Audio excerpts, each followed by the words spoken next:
नमस्कार दोस्तों, आप सभी का स्वागत है आपके अपने YouTube चैनल रिजल्ट बिंदु पर। आज हम फिर से उपस्थित हैं आप सबों के बीच यूथ साइंस की सीरीज का क्वेश्चन लेकर। आज के सेशन में हम बात करेंगे चाल वेग और प्रक्षेप्य गति से संबंधित क्वेश्चंस को। क्वेश्चन नंबर 525 से लेकर 545 तक के क्वेश्चंस को हम लोग डिटेल से एनालिसिस करेंगे। तो चलिए आज का हम लोग पहला क्वेश्चन देखते हैं। आज का पहला क्वेश्चन है, एक चालक समान गति से अपनी कार को चलाता है और 60 सेकंड में 288 मीटर की दूरी तय करता है, गति ज्ञात करें। आपका ऑप्शन है 4.8 मीटर पर सेकंड, 3.8 मीटर पर सेकंड, 5.8 मीटर पर सेकंड, 8.8 मीटर पर सेकंड। देखिए यहाँ पे गति की बात कर रहा है, यानी वेग। वेग उल्टी क्या होता है, विस्थापन बटा समय या फिर दूरी बटा समय। तो यहाँ पे विस्थापन या दूरी कितना है, 288 मीटर, 288 मीटर, और समय कितना है, 60 सेकंड। तो चाल बराबर क्या होता है, चाल बराबर दूरी बटा समय, दूरी बटा समय होता है। तो हमारा दूरी है कितना, 288 मीटर, समय है 60 सेकंड। जब इसे हम भाग देंगे तो ये कटेगा 4.8 मीटर प्रति सेकंड, यानी ऑप्शन नंबर ए आपका सही हो जाएगा, 4.8 मीटर प्रति सेकंड। चलिए अगले क्वेश्चन में हम लोग चलते हैं। आपका अगला क्वेश्चन है, किरण 90 मीटर लंबे पुल में तैरती है, एक छोर से दूसरे छोर तक और फिर वहां से वापस उसी सीधे पथ पर तैरकर वह 2 बार में 360 मीटर की दूरी तय करती है। किरण का औसत वेग ज्ञात कीजिए। आपका ऑप्शन है 0 मीटर प्रति सेकंड, 3 मीटर प्रति सेकंड, 5 मीटर प्रति सेकंड, 4 मीटर प्रति सेकंड। आपका पूछ रहा है क्या, औसत वेग। औसत वेग पूछ रहा है, यानी यदि औसत चाल पूछता है यहाँ पे तो चाल इक्वल टू क्या होता है, दूरी बटा समय, दूरी बटा समय। और औसत चाल पूछता है तो कुल दूरी बटा कुल समय। जबकि यहाँ पर हमसे क्या पूछ रहा है, वेग। तो वेग इक्वल टू क्या होता है, वेग इक्वल टू होता है विस्थापन बटा समय, विस्थापन बटा समय।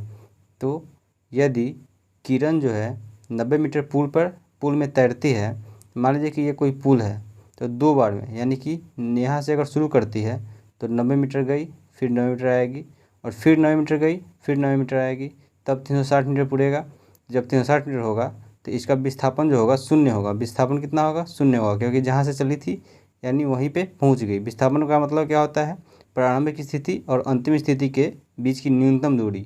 तो प्रारंभिक स्थिति यानी यहाँ से शुरू की थी और फिर यहीं पे पहुँच गई, तो इसका प्रारंभिक और अंतिम स्थिति के बीच की दूरी शून्य होगा। तो विस्थापन कितना हो जाएगा, शून्य, और समय कुछ भी रहे तो इसका मान कितना होगा, 0 मीटर प्रति सेकंड। ऑप्शन नंबर ए सही होगा यहाँ पे, 0 मीटर प्रति सेकंड, यानी 0 मीटर प्रति सेकंड आपका सही आंसर होगा, ऑप्शन नंबर ए। चलिए अगले क्वेश्चन में हम लोग चलते हैं। अगला क्वेश्चन है, किसी वस्तु का त्वरण इसके डैश में प्रति इकाई समय में हुआ परिवर्तन है। किसी वस्तु के त्वरण बराबर क्या होता है, त्वरण equal to v minus u by t. v मतलब क्या होता है, अंतिम वेग, u मतलब प्रारंभिक वेग, और समय यानी उसके वेग में परिवर्तन की दर को हम लोग क्या कहते हैं, त्वरण कहते हैं। वेग में परिवर्तन की दर को त्वरण कहते हैं। तो किसी वस्तु के त्वरण इसके डैश में प्रति इकाई समय में हुआ परिवर्तन है। तो आपका ऑप्शन क्या होगा, ऑप्शन नंबर ए सही हो जाएगा, वेग, क्योंकि वेग में परिवर्तन की दर को हम लोग क्या कहते हैं, त्वरण कहते हैं। आपका ऑप्शन नंबर ए यहाँ पे सही हो जाएगा। चलिए अगले क्वेश्चन में हम लोग चलते हैं। आपका अगला क्वेश्चन है, निम्नलिखित में से कौन सी एक वेक्टर मात्रा है। वेक्टर मात्रा मतलब सदिश राशि है, सदिश राशि है। सदिश राशि किसे कहते हैं, वैसी राशि जिसमें दिशा और परिमाण दोनों हो उसे सदिश राशि कहते हैं। जबकि वैसी राशि जिसमें सिर्फ परिमाण हो और दिशा नहीं हो उसे हम क्या कहते हैं, अदिश राशि कहते हैं। तो समय क्या है, एक अदिश राशि है, तापमान एक अदिश राशि है, दूरी एक अदिश राशि है, जबकि वेग क्या है, एक सदिश राशि है। वेग एक सदिश राशि, ऑप्शन नंबर डी यहाँ पे सही हो जाएगा, वेग एक सदिश राशि है। जबकि यहाँ पे अगर यदि चाल रहता तो चाल क्या है, एक अदिश राशि है। और ऑप्शन की बात करें तापमान की, ये भी अदिश राशि है, समय भी अदिश राशि है, और दूरी, तो दूरी के जगह पे यदि विस्थापन रहता तो विस्थापन क्या है, विस्थापन एक सदिश राशि है। जबकि दूरी क्या है, दूरी एक अदिश राशि है। विस्थापन धनात्मक, ऋणात्मक और शून्य तीनों हो सकता है। चलिए अगले क्वेश्चन में हम लोग चलते हैं। आपका अगला क्वेश्चन है, फ्रेम के संदर्भ में जो समय का फंक्शन है, एक वस्तु की स्थिति में परिवर्तन की दर क्या है, उसे क्या कहा जाता है। ऑप्शन है यांत्रिकी, वेक्टर, वेग, परिमाण। आपका क्वेश्चन है, फ्रेम के संदर्भ में जो समय का फंक्शन है, एक वस्तु की स्थिति में परिवर्तन की दर क्या है, उसे क्या कहा जाता है। यानी स्थिति में परिवर्तन की दर को हम लोग क्या कहते हैं, तो किसी वस्तु की स्थिति बदलने की दर को हम लोग वेग कहते हैं। किसी वस्तु के स्थिति बदलने की दर को हम लोग वेग कहते हैं, जबकि वेग का मात्रक क्या होता है, मीटर प्रति सेकंड या फिर मीटर सेकंड माइनस 1 आपका वेग का मात्रक होता है। और किसी वस्तु के स्थिति बदलने की दर को हम लोग क्या कहते हैं, वेग कहते हैं। ऑप्शन नंबर सी यहाँ पे सही हो जाएगा। चलिए अगले क्वेश्चन पर हम लोग चलते हैं। आपका अगला क्वेश्चन है, सदिश यानी वेक्टर राशि का उदाहरण कौन है, वजन, तापमान, लंबाई, वेग। सदिश मैंने अभी बताया था, सदिश का मतलब क्या होता है, वैसी राशि जिसमें परिमाण के साथ साथ दिशा भी हो उसे हम सदिश कहते हैं। जबकि वैसी राशि जिसमें सिर्फ परिमाण और दिशा नहीं हो उसे हम अदिश राशि कहते हैं। यहाँ पे आपका ऑप्शन नंबर सी सही हो जाएगा। वेग, वेग क्या है, एक सदिश राशि है, इसमें परिमाण भी होता है और दिशा भी होता है। ये राशि जो है सदिश राशि है। इसका यूनिट क्या होता है, मीटर प्रति सेकंड या मीटर सेकंड माइनस 1 होता है। जबकि वजन, लंबाई और तापमान ये सारे कितने क्या है, अदिश राशि हैं। ये सारे अदिश राशि है। वजन के स्थान पे यदि भार रहता तो भार क्या है, एक सदिश राशि है। चलिए अगले क्वेश्चन में हम लोग चलते हैं। आपका अगला क्वेश्चन है, समय के साथ किसी वस्तु का वेग दिखाने वाले ग्राफ को क्या कहते हैं। समय के साथ किसी वस्तु की इस वस्तु का वेग दिखाने वाले ग्राफ को क्या कहते हैं। ऑप्शन है वेग समय ग्राफ, वेग विस्थापन ग्राफ, वेग गति ग्राफ, वेग दूरी ग्राफ। आपका सही आंसर हो जाएगा वेग समय ग्राफ, क्योंकि यहाँ पे बात कर रहे हैं क्या, वेग और समय दिखाने का। तो वेग और समय कौन सा ग्राफ दिखाएगा, तो वेग समय ग्राफ दिखाएगा। जबकि वेग और विस्थापन की बात करता तो वेग विस्थापन ग्राफ दिखाता। वेग और दूरी की बात करता तो वेग दूरी ग्राफ दिखाता। तो यहाँ पे आपका ऑप्शन नंबर ए सही हो जाएगा, वेग समय ग्राफ।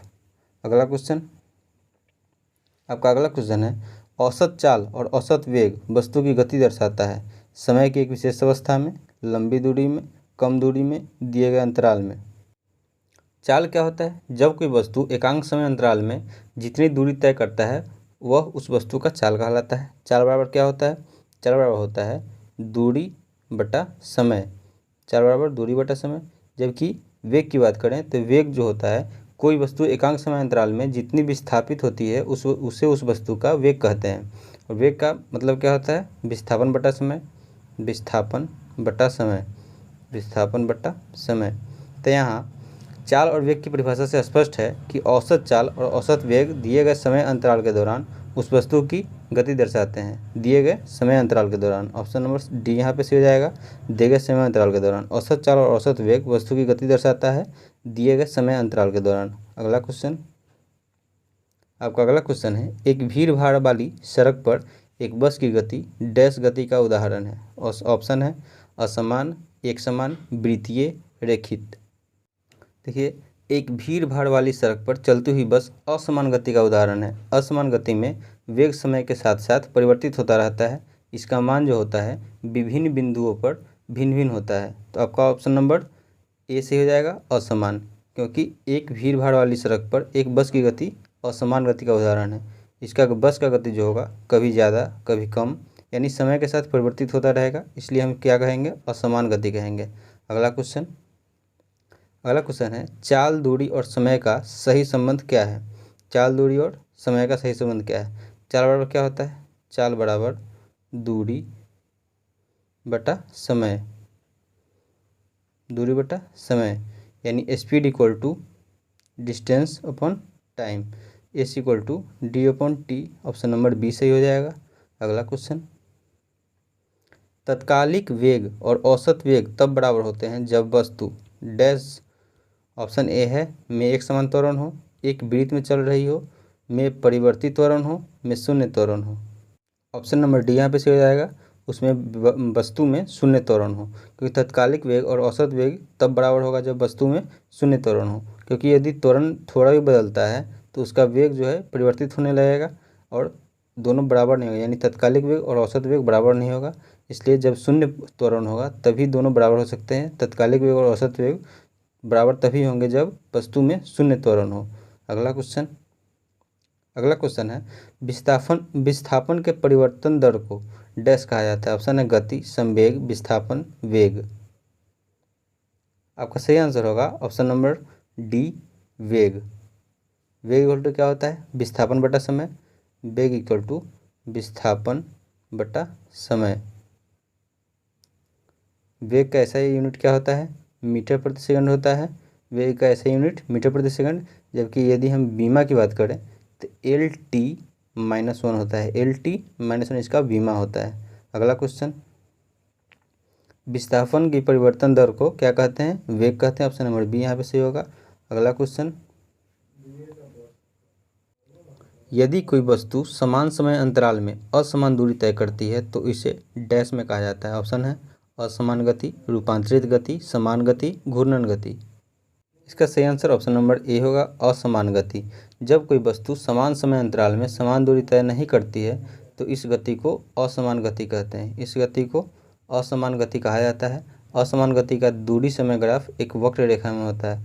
यानी मान लीजिए कि ये, इसको हम ग्राफ पे देखें तो ये यदि दूरी को दर्शा रहा हो और ये समय को दर्शा रहा हो तो इसका ग्राफ कैसा होगा? इसका ग्राफ ये होगा। तो आपका ऑप्शन नंबर ए से हो जाएगा, असमान गति। अगला क्वेश्चन, विस्थापन के परिवर्तन दर को क्या कहते हैं? वेग कहते हैं। Option number D.